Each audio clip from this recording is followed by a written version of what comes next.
share them the problem that you're looking to solve and allow them to be creative in solving that problem, because that's the only way that they'll learn and that's the only way that they'll grow, and you'll be surprised with the results that you'll get.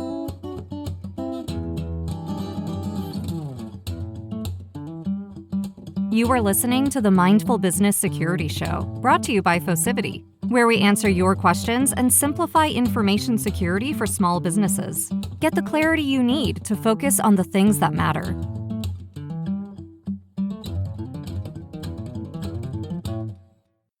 Welcome to the Mindful Business Security Show. This, right here, this is episode 1. While it might not seem like it, that is a huge milestone because it means we have actually started and produced a show.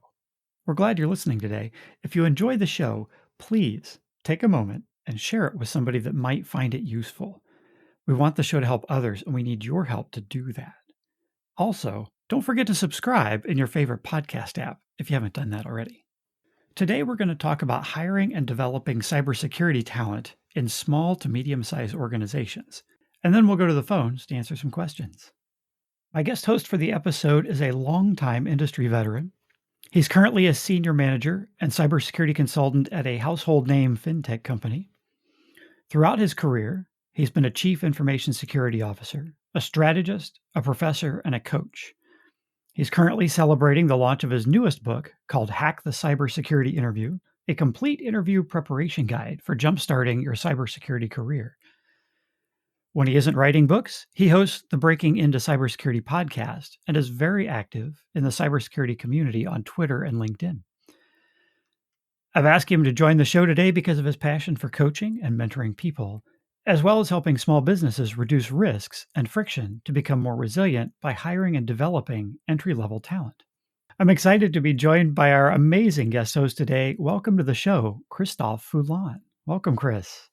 Thank you so much for having me. I'm excited to go behind the scenes of the accidental CISO. That's right. This is awesome. It's been great having you help out with this episode. I really appreciate you coming on board to be our first guest host. Since you're hosting a podcast and have written books on breaking into cybersecurity, I want to start out. I think folks would be interested to know how you broke into cyber originally. Well, I started in help desk. I moved my way up, infrastructure support. Then I started leading teams from 3 to 60 and really started to want to focus more on security. But back then, there wasn't security titles. You did security in help desk, where I helped a smaller regional bank configure onboarding and offboarding rules.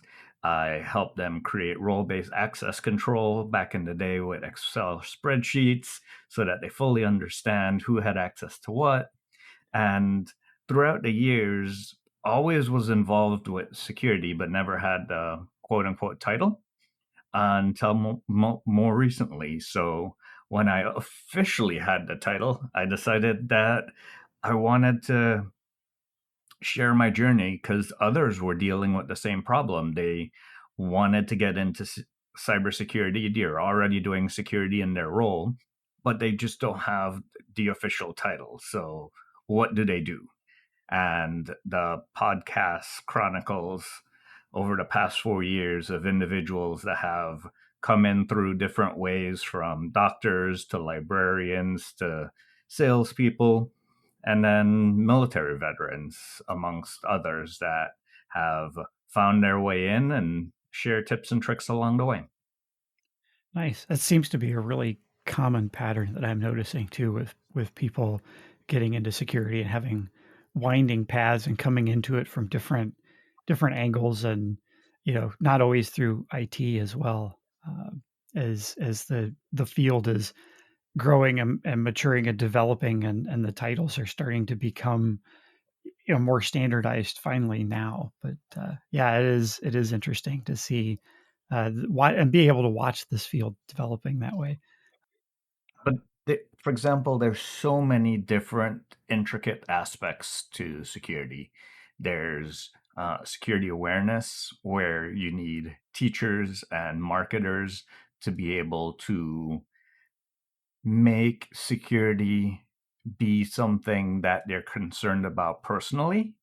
And if they're concerned about it personally, then they're more than likely to implement it in their lives and then implement it at work.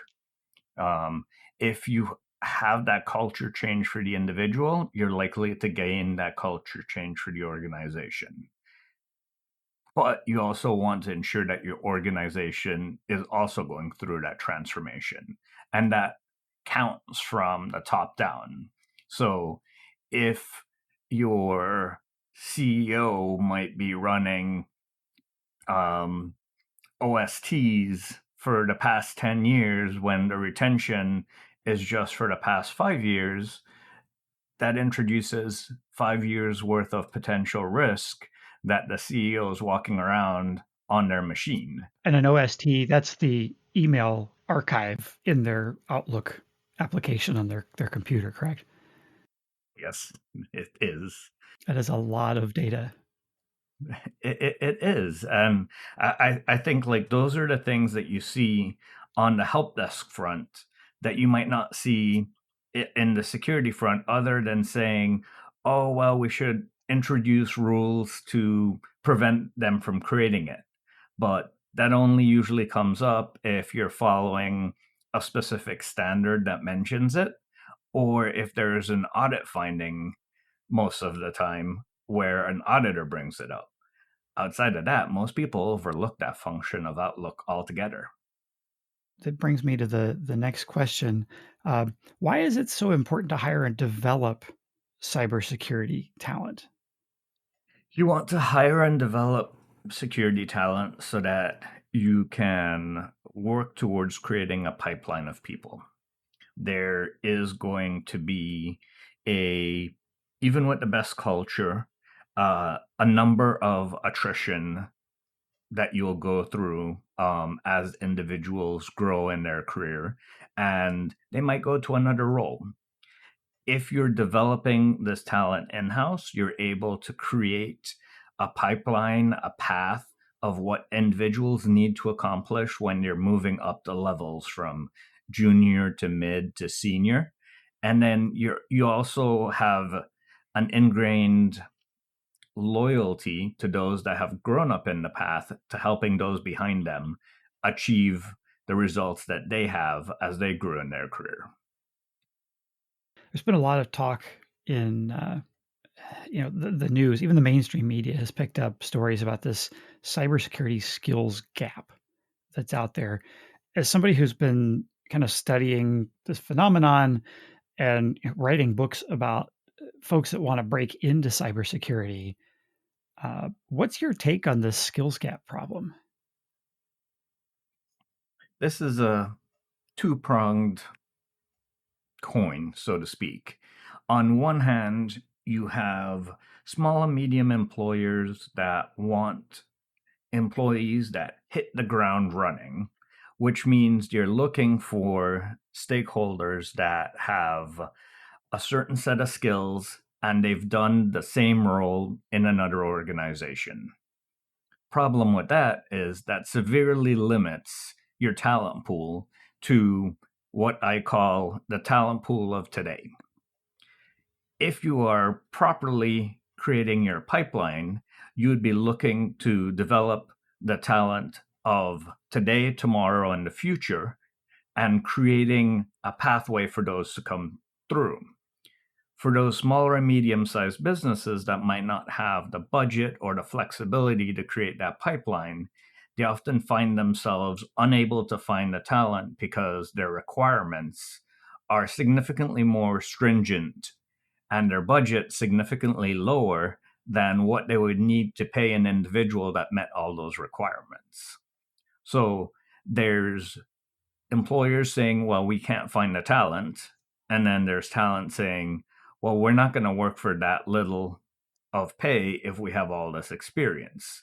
So that's where you end up seeing reports of unfilled jobs, things like that.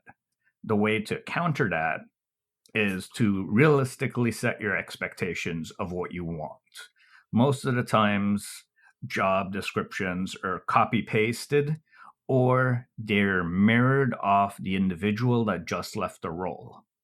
What managers and HR might fail to consider is that individual has potentially been in the role for 1 to 3 years and has grown and developed in those 1 to 3 years. So you actually need to subtract those experiences from the job rec for the individual that you're looking to fill. That way, there is that room to grow, and you'll be now going a little bit lower in the talent pool, and you're going to have a larger amount of potential candidates that you can fill from. Nice. That makes a lot of sense. As organizations are starting to hire, especially small and medium-sized organizations, what sort of questions should they be asking as they're preparing to hire cybersecurity talent into their teams? And that could be asking questions of themselves as well, not just of the candidates. So, questions that they should be asking include, what do we really need to accomplish, as in from a business mission? And where do we see the risks in our organization? And security is really meant to come in to help identify and secure those areas of risk to help the organization achieve their business mission. So that's what you're truly looking for. So a small or medium-sized business, it could be, well, we're losing business because we don't have a certain compliance requirement, or we're losing business because they feel that we don't have a proper grasp of our development environment.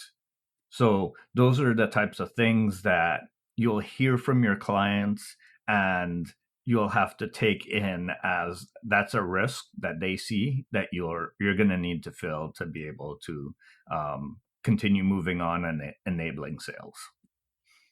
Yeah, that's great. Those are really good insights. We've got some callers on hold here with questions about this topic as well. So let's go to the phones. Are you ready? Perfect. Awesome. Let's go. Do the cybersecurity risks to your business have you confused? Visit Focivity.com/podcast. That's FOCIVITY.com/podcast and sign up to be a caller on a future episode. This is our first episode of the Mindful Business Security Show, and you are our first caller. Welcome. Hi, thank you. So I'm Rick from Monroe, Washington, and I'm at a hardware software company that's around 75 people currently. And as we're continue to grow, security challenges are becoming more prevalent. And two main things have been coming up. One is because we develop a product that has hardware and software, like there's a lot of specialties there for security. And then there's also all the IT infrastructure. And should we try to hire for one centralized security organization that spans both skill sets? Or should we actually try to break that into two different organizations and hire independently to have a little bit more focus on experience? And then, of course, with that, when is the right time to bring in executive or director roles like director of security or CISO, as we build those organizations? Well, I would say first you want to potentially focus on someone that's more of a generalist just to get things going. You want to ensure that you start to have security in your product from a hardware perspective, that you're protecting the intellectual property that's there, as well as implementing safe development practices for the hardware that's being developed. With regards to the IT, I think that comes second for most companies because they're more focused on sales, and security should be focused on enabling those sales to continue. So while you're enabling the product to be developed securely, you're working on ensuring that the IT systems can help enable sales securely. So that could be potentially a compliance focused individual that can help with that aspect, because you're likely going to start to look at SOC 2s and other compliance focused programs to begin with. When will you start to bring in a director? That would likely be when you start increasing in sales dramatically, and your one security generalist or two security generalists start to need some guidance, and they're having issues with prioritizing day-to-day activities versus sales. I think at that point, if the business itself can't decide that, then you will need someone to lead the security organization and develop out a program that helps balance day-to-day activities versus sales. Yeah, and I think it's really going to depend on how the organization is structured with regards to product and IT. Um, and that's going to have to do with the size of the organization. And you're sort of in this uncomfortable place in startups. Like in my experience, like companies go through these growing pains at around like 15 or 20 people, and then they start hitting them again around 70 or so. Um, and I don't know exactly why. Like I think it's because like communication structures and things that had been working up to that point of scale start getting more difficult as you start having more people. Uh, but how the organization is structured is gonna play into this. Whether your product team has a dedicated product security focus, or whether you're going to have security doing IT and product. It can be done either way. I've seen it done either way, but it really depends on sort of the mode of operation that you want to have uh, in the org, and sort of the leadership that you have in place as well, uh, to be able to handle that. If your leadership on the product side is sort of in a good place to run security just for the product, and you've got other IT leadership on the IT side of the house that can do those types of things, like you may end up having product security separate from corporate security. um, I like to try to keep them together as much as possible, and then maybe potentially have a few dedicated folks that are like embedded, sort of that DevOps model as well, where you end up with somebody embedded from the security team into the product team to help. So that's something that can help there. But I like Chris's point about the business drivers and what the customer is expecting, and sales and those types of things, uh, and the trust that you have to have. If customers are expecting SOC 2 or some sort of like third party verification, or third party assessment, assurance reports, like those are going to be business drivers that are going to affect how you build the program and how you structure things. And then as far as like the right time to add dedicated, like executive folks or directors, CISO or director of security, as you mentioned, it's going to depend on how you're building the program. Obviously, like frameworks are going to want you to have a security officer named, whether you're doing SOC 2 or NIST or high trust or any of these other things. Like having that role and responsibility of whoever's accountable, like you're going to have to name that person. And in smaller orgs, you can double that up onto an IT director or a CIO or something like that. Eventually, though, you'll get to that point where the mind share of what the person can think about day to day becomes the restricting point. Eventually, you get to this point where the mind share just isn't there for somebody to be able to run all of security and all of something else, and you have to start splitting those things apart. Um, and so outsourcing really becomes important in the smaller orgs as well to help ease that. So you can leverage uh, consultants to come in to do fractional CISO, just like you would a fractional CFO in small orgs, to bring in that uh, expertise. Outsourcing the SOC, like the day to day operations and monitoring and stuff, is another thing that helps get to a point where you don't have to make that split quite as early. And then, the org can focus on their core competencies internally and less on building a team to do 24/7 monitoring. That's a huge thing. And then the last piece, I think, at least, for when you're going to need a dedicated CISO or director of security, somebody really to own the program, is just going to come down to this, that necessary maturity of the program that the program has to be able to achieve to meet business requirements. And usually, whatever your business driver is, whether it's a regulatory compliance or whether it's customer demand or what have you, whatever maturity level that you're going to need to meet to satisfy that demand, a lot of times is what's going to dictate whether or not you're going to need a dedicated person or not, just by the amount of focus that it takes to maintain a program at that particular maturity level. Does it make sense? Is that helpful? That helps quite a bit, actually. Thank you. I really appreciate you calling in and being our first caller. This is really exciting, and I appreciate you taking a chance on a brand new podcast. So we're gonna jump on the phones here and jump to our next caller. But thank you very much for joining us, and have a great day. Thank you. Welcome to the show. You are our second caller on the Mindful Business Security Show. How are you today? I'm good. Thank you for having me. Yeah, thank you for being here. Tell us your name, and you can go ahead and ask your questions. Name is Craig. I currently am working in the business of helping companies when they don't have the cycles to get things done.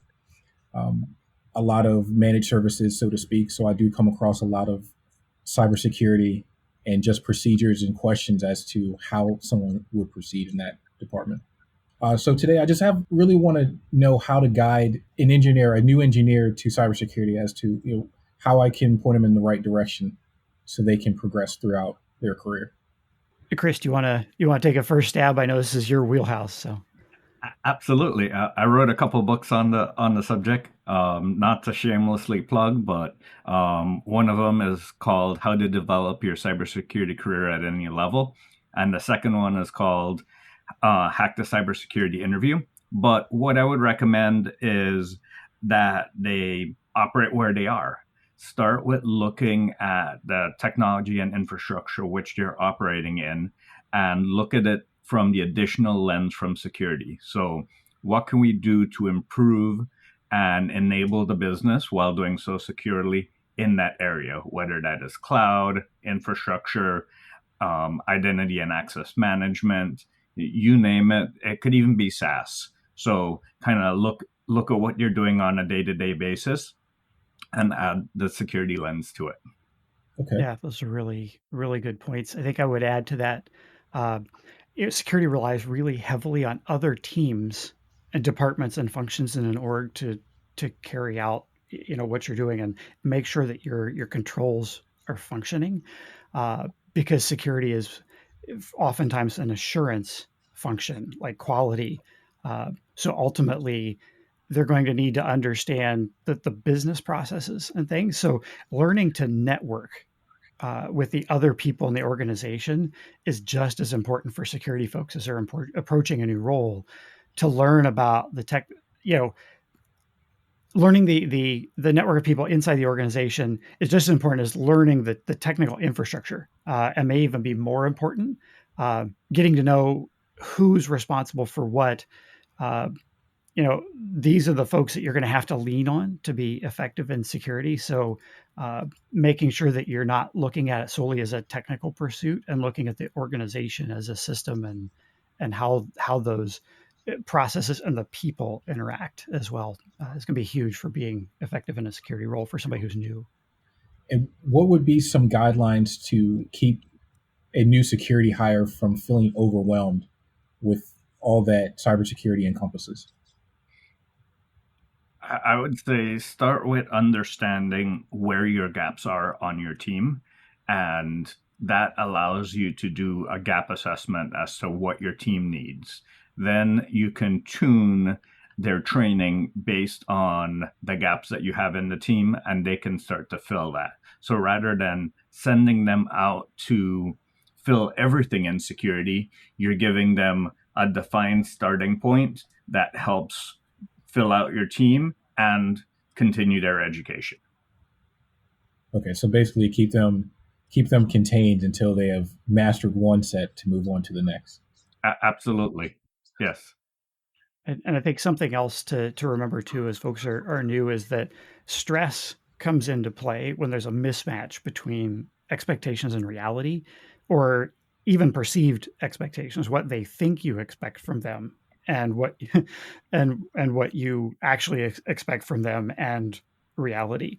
So it's important with new folks to help them from feeling overwhelmed and having that stress response when they're being pushed to grow really quickly, is to make sure that the expectations are clearly communicated and understood. Setting goals, short, medium, and long term goals helps uh, to make sure that they're uh, and make sure that you've got buy-in from them into those goals, and that they're comfortable with them. They may be stretch goals, but you want to make sure that they're not feeling overwhelmed because they feel like the goals that have been set out for them are pushing too far. Uh, Right. and a lot of what we do is invisible, like behind the scenes work as well in security. So making sure that they've got some visible stuff in their project list or their roadmap to be able to celebrate those small quick wins, because that momentum is going to be hugely important as well for them to be able to look back and celebrate what they did accomplish when so much is invisible. Just making sure there's those nuggets of things in there to celebrate that are visible to other people in the org. uh, and something I struggled early with that you can help them understand is the organization, other people in the orgs, they don't necessarily know what it takes to do that job. And so don't downplay, use this as an opportunity for optics with your team as well. Good, good. I will definitely make sure to take note of that. The last question I had was, how can an organization support a new security hire? I think going back to the expectations that was previously mentioned, having a documented pipeline for growth is a great strategy to support continuous integration of new folks. So if you continuously hire them in at the intern or the junior level, having a mid and senior level that is clearly defined so that they could see the growth needed to get to that level, and then being able to have the budget to promote mid-cycle when they get to that level to show that you're being appreciated for their growth, and then having that potentially go to the principal or senior principal, so that if you're getting to that point where they're potentially at the director level, but they're not a team leader, they want to stay as an individual contributor, having staff levels or levels above that where they get recognized for the individual contributor roles that they do without having to lead a team. Okay. Give them a clear, defined path to where they need to go. Excellent points. The training is huge, especially cross training. And something else that uh, I think is really helpful, and that I've done with my teams in the past, is to have them shadow folks in other departments. Customer success, or marketing, or just getting them some shadow time with other departments is going to help them understand the business as a whole, to see firsthand what those other teams are doing, understanding the bigger picture. And I think that is a great way to help train and support folks. Another thing too that is kind of a thing that managers end up doing inadvertently because it seems like the right thing to do in business, but like the making them justify investment into improving their skills, uh, adding friction to that process of going to a conference, or even if it's just like buying a book or something that they want to learn, or doing a training course. Like, that's a really quick way to take an eager employee and kind of take the wind out of their sails. So be Right. really careful. Like, obviously the training has to be relevant if the company's going to pay for it, but making sure that there's not so much friction added into that process that they feel like, oh, it's not worth asking for training. They're not going to want to train me. Um, that's a big area that I think a lot of managers struggle with, because companies obviously do have to be careful with their budgets in small business, but it's a really fine line there. Right. And again, it's kind of like making sure they don't drink from the water hose. Yes. And back to what was said earlier with recognizing the small wins, being an advocate to celebrate those wins. They might not see it as a milestone because they've seen the progression day to day. But if Right. you take a snapshot, here's where you were last year and here's where you were now, that's a great way to celebrate the wins along the way as well. Right. And you mentioned, drinking from the fire hose, which brought up one more thought for me at least is security folks and IT folks in general have a passion for what they do. Uh, and they struggle with setting healthy boundaries because of it, which can put them in a burnout situation if you're not Right. careful. So, another way you can support them as a leader is to make it clear that one, they're not personally responsible for the risk that the business is taking on, because a lot of them are prone to internalizing and taking more onto their shoulders than they really actually are or should. And encouraging to log off and take their vacation time and that kind of stuff instead of just constantly being driven to work at work and then go home and play in their lab, Right. their geek lab at home. And, you know, some of us, that's what we do to unwind. But at the same time, like if you're too into it for too much, you've got to take some breaks. So that's another way that's a little counterintuitive for supporting your your folks, is to make sure you tell them to log off and take a break sometimes. It's like you got to disconnect. If you don't disconnect, it's an ugly hill down. Man, those were great questions. I appreciate it, Craig. It was good having you on the show, and I really love having these great questions on our first episode. I think this is going to be a fantastic episode. Thank you for having me.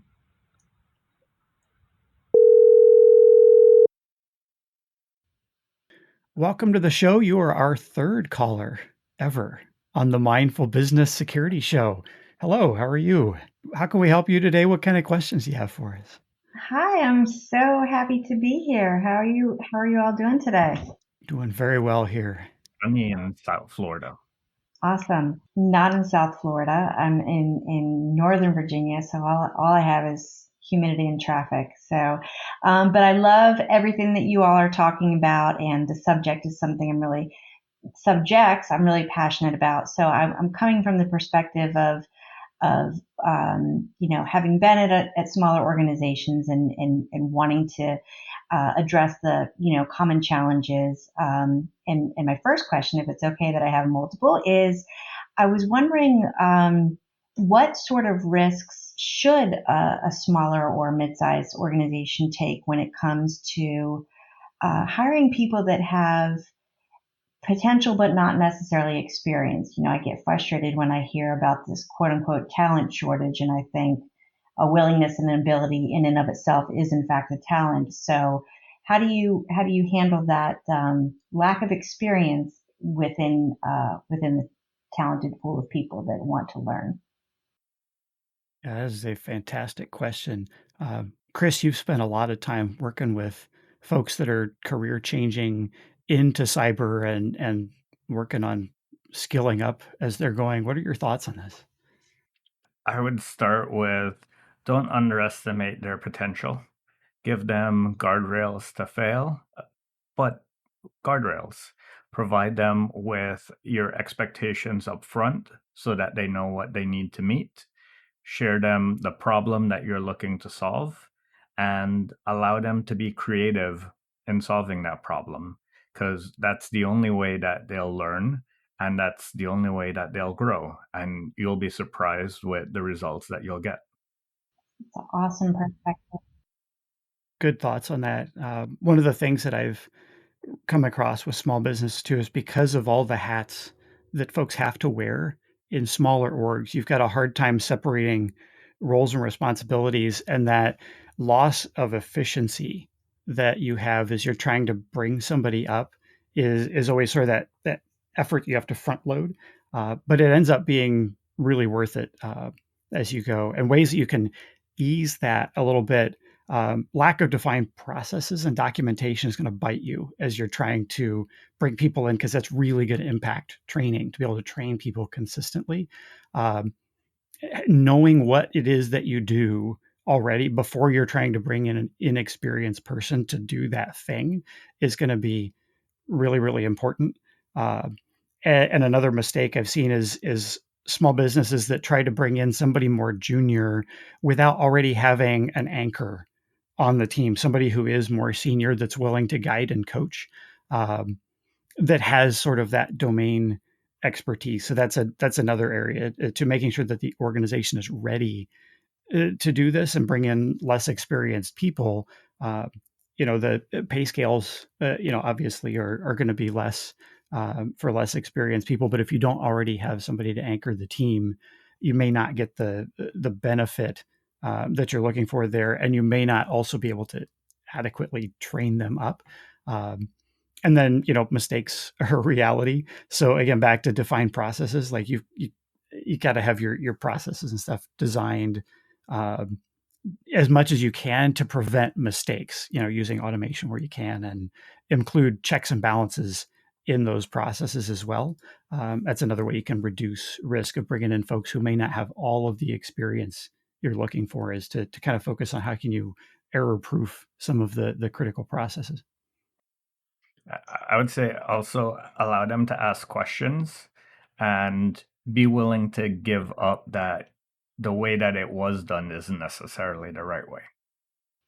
Sure. Yeah, that's a really good point. I was hearing you talk about, we were discussing the lack of experience and having processes in place.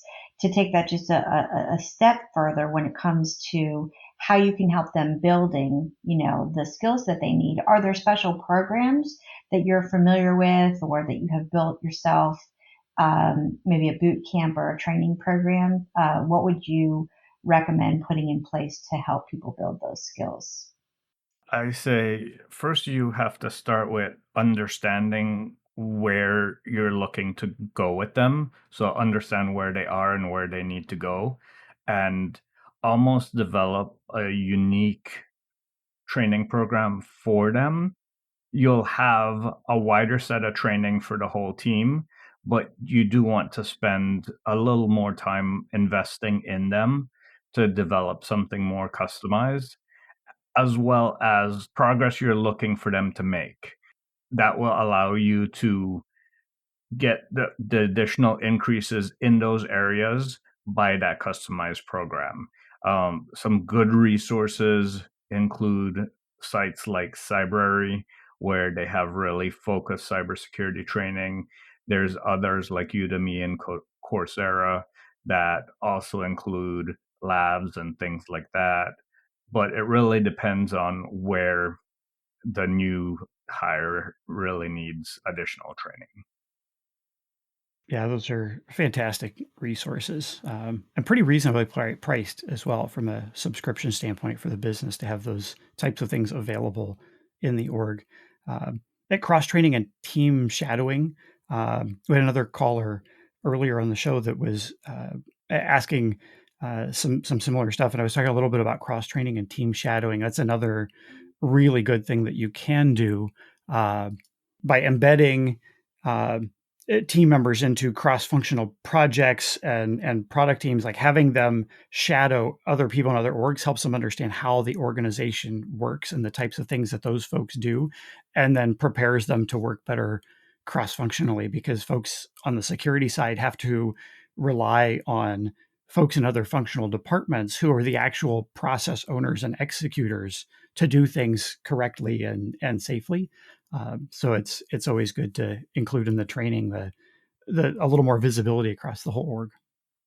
Yeah, I really like that. I would like to take this moment to selfishly give a shout out to the DoD Skill Bridge program, simply because I do anything I can for active duty and veterans, and I'm an Army mom.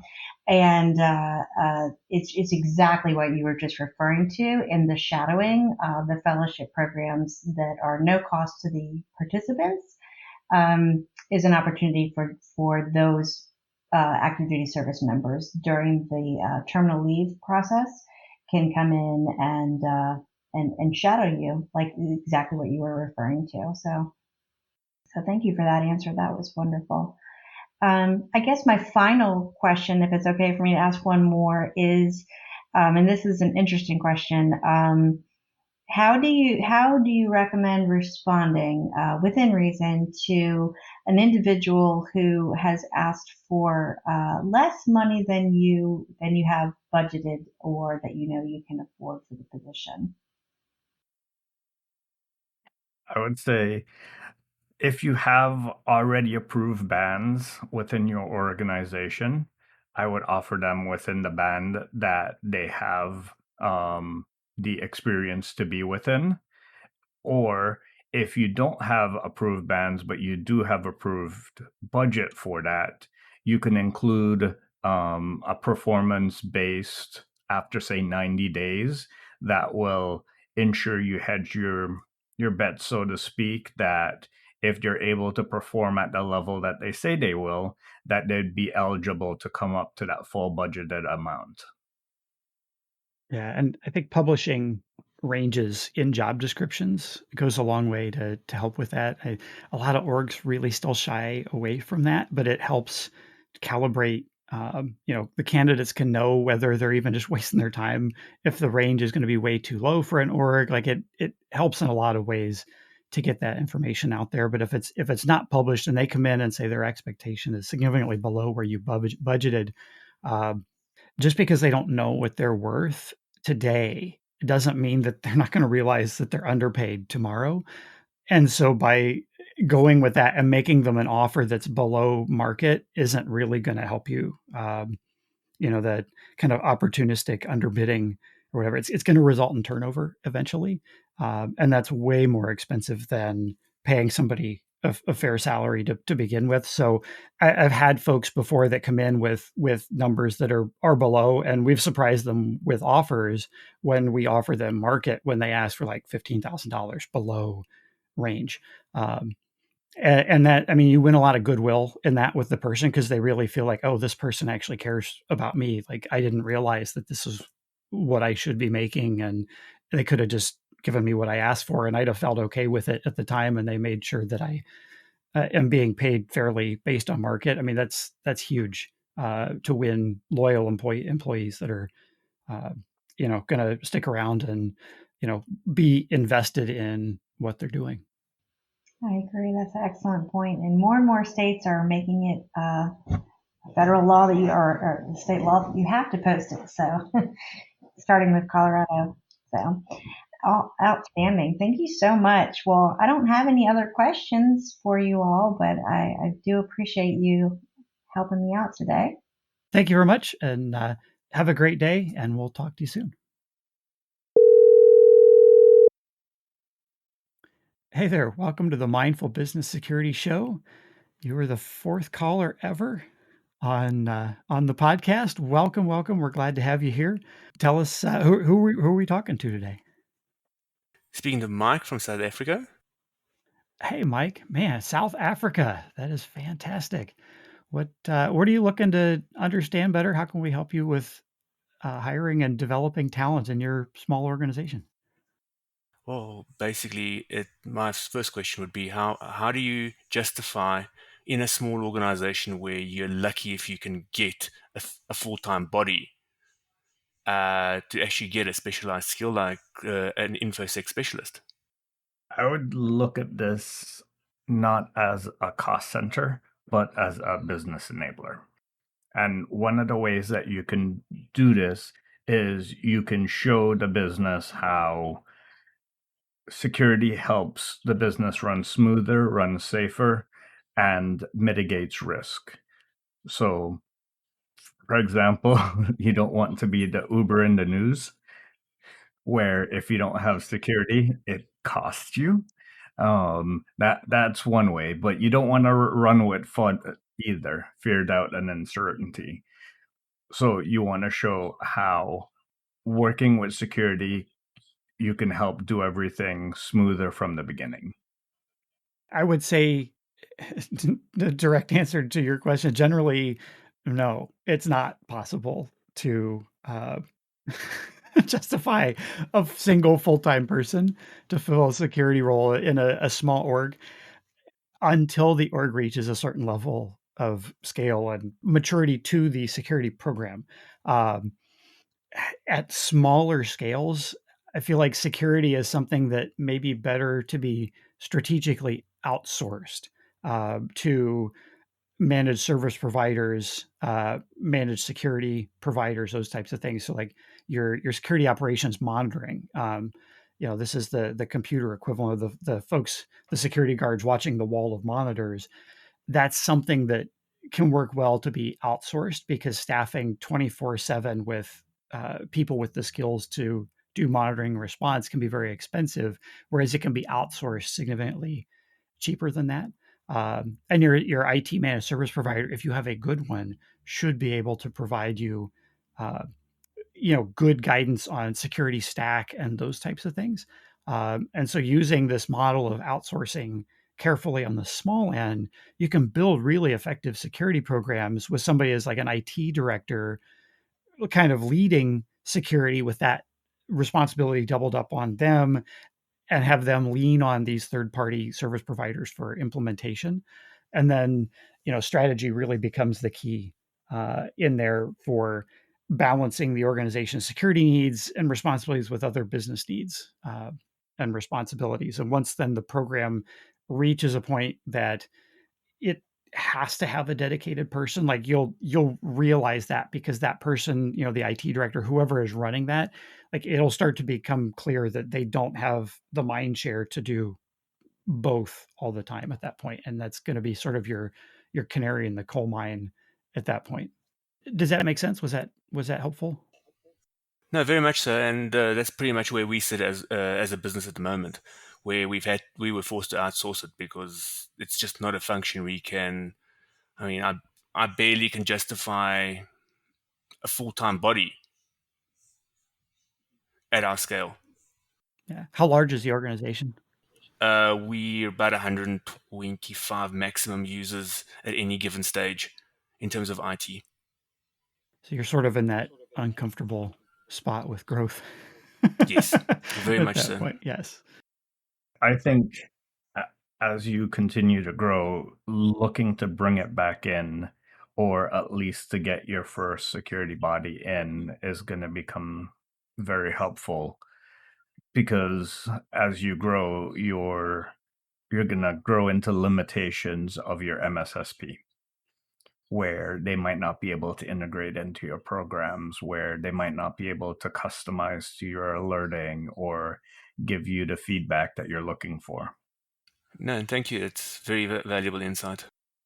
So what other questions do you have for us? My second one would run around the whole: how do we, as a business, actually develop that critical thinking, sort of out of the box? What is a threat? What isn't? Sort of mindset. You can teach this is an alert and this is how you respond to it, but how do you teach that sort of inquisitive nature and that, but this isn't right, or this doesn't make sense, sort of mindset that's not being taught in any textbook or any college? One of the examples that Chris Roberts uses a lot is the example of safety and having a safety like culture.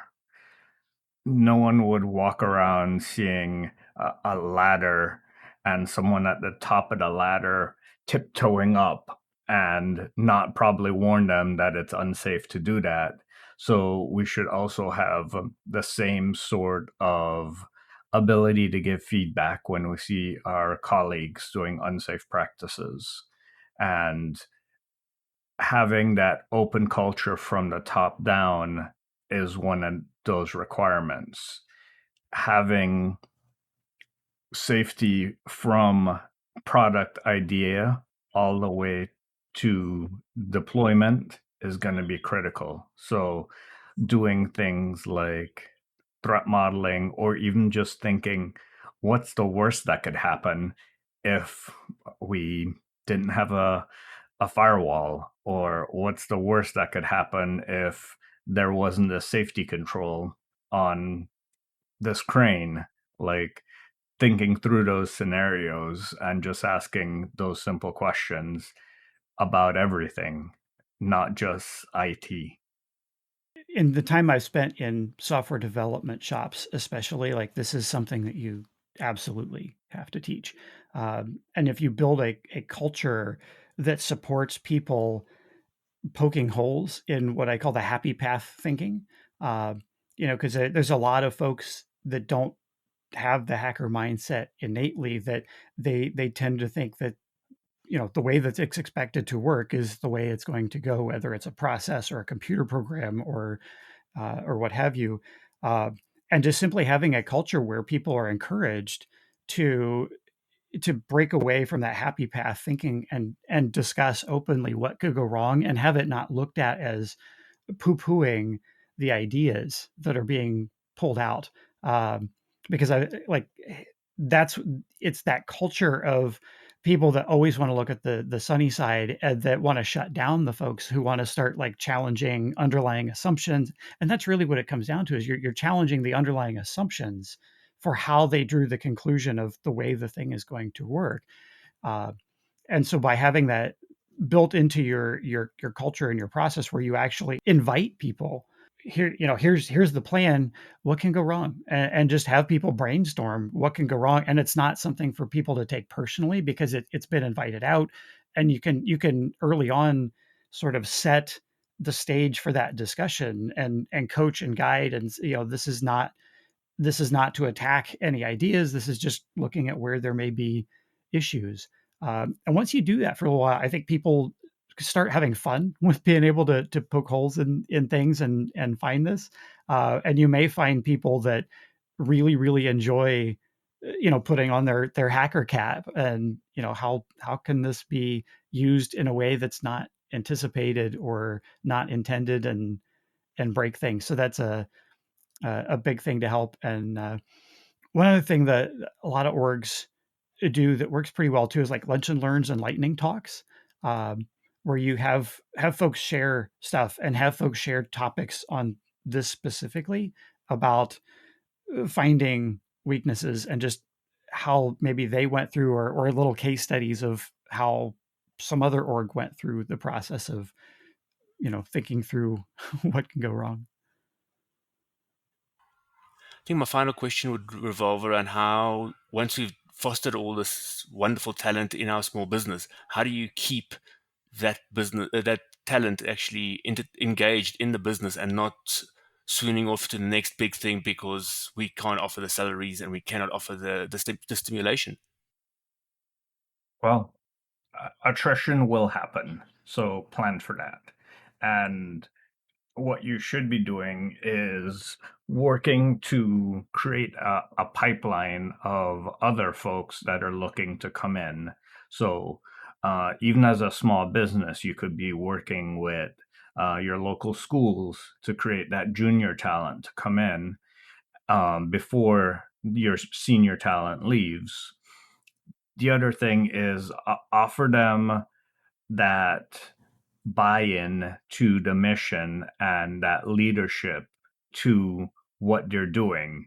Because if they're just being told what to do all the time and they have no ownership in the solution, then yes, a salary will be all that they need to woo them.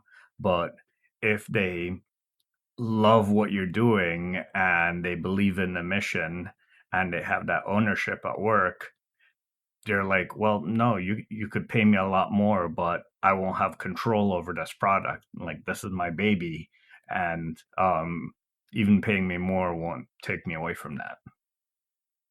Yeah, that sense of ownership is huge, absolutely huge. And pushing back on folks, and like killing their joy is one of the fastest ways to drive folks out. So expecting people to just do as they're told and not have ownership, like that's what gives them purpose in what they're doing. Uh, so I definitely agree there, that making sure that there's ways for them to feel ownership in their day-to-day job, and feel like they've got control over their destiny, and uh, how things are going to turn out. It goes a long way. Not pushing back on them as well when they're wanting to learn and grow is another area. Like not putting them in a box, and that's not your job. Like giving them ways to explore other areas of the business. And this is a lot easier in small orgs than it is in big orgs. This is one of the areas where small orgs really can excel because of the cross-training opportunities and everybody needing to wear lots of hats. Being able to let people explore other parts of the organization and that kind of thing can really help scratch people's itch for learning and personal development and that kind of stuff without having to go other places. Like I know an awful lot of people who stay in jobs for a long time, and the only reason they do is because they're continuing to get promoted and they're continuing to be supported and allowed to grow personally and professionally. And as soon as that, and be creative, and as soon as they start losing those things, that's when they're looking to move on.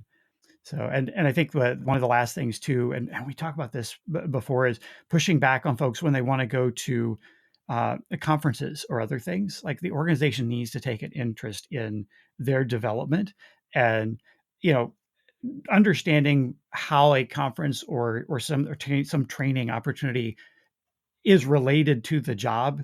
Like that's important, but at the same time, making somebody jump through too many hoops and they feel like it's not even worth asking to go to a conference. Like once they get to the point where it's not even worth me asking to go, or to where they're taking PTO to go to conferences if they want to go personally and paying personally, like you're starting to lose that person at that point. No, I think answered my question perfectly. Very good. Well, thank you for calling in. This was fantastic. We've had amazing questions and some good discussion on this as we've gone through. So I'm very pleased with the way episode 1 is turning out. So, Chris, what are your takeaways from the show, the conversations we've had with the callers, especially? We've talked about when to hire. We've talked about challenges with hiring entry-level folks. We talked about approaching a new position, training and development, supporting and retaining team members. What if you kind of wrap all this up and put a bow on it? What are the takeaways that our listeners should come away with today? I think the takeaways is that businesses, no matter their size, need to really be a part of the community that helps enable them. So if you're looking for security talent, your security leadership should be contributing back to that security community. And that way they'll be able to find the security talent at the level that they need, as well as creating that pipeline for the talent of tomorrow that will allow them better access to candidates, and candidates seeing that the organization is devoted to supporting the community and get that goodwill as well. Yeah, that makes a lot of sense. The community is pretty vibrant as I've got into it. I mean, there's a lot going on, a lot of really great folks, a lot of great research going on, a lot of great thought leadership as well. Folks speaking at conferences and just thinking about ways that we can drive security forward and make things better and integrate it in with the business. And I think looking at how we're hiring and developing talent in our businesses, this is a business problem. It's not a technology problem that we're dealing with here for sure. So, any closing thoughts you want to leave our listeners with, and also if you want to share, where can folks find you online? Folks can find me on LinkedIn, on Twitter, and as well on Medium, CPF-coaching on Medium, or cpf-coaching.com for my website. Excellent. Thank you so much for coming on the show.